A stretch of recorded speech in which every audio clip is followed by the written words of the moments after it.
டைரக்டா ஸ்க்ரால் வந்து செலினியம்ல பண்ண முடியாது. அதுக்கு நமக்கு ஜாவாஸ்கிரிப்ட் எக்ஸிக்யூட்டர் அப்படின்ற ஒரு இன்டர்ஃபேஸ் இருக்கு. ஸோ அதை வந்து இப்போ யூஸ் பண்ணி நம்ம ஸ்க்ரால் பண்ண போறோம். ஸோ ஜாவாஸ்கிரிப்ட் எக்ஸிக்யூட்டருங்கிற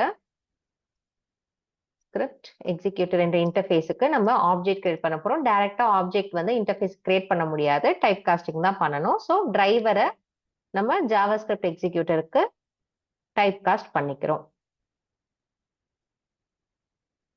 ஓகே, ஸோ இது முடிஞ்சிடுச்சா? இப்போ நெக்ஸ்ட் என்ன பண்ண போறோம்? நம்ம ஸ்க்ரால் பண்ண போறோம். ஸோ என்ன பண்ண போறோம்? JS டாட் எக்ஸிக்யூட் ஸ்கிரிப்ட், அதுல ஒரு பேராமீட்டர் தான் நம்ம ஸ்க்ரால் கொடுக்க போறோம்.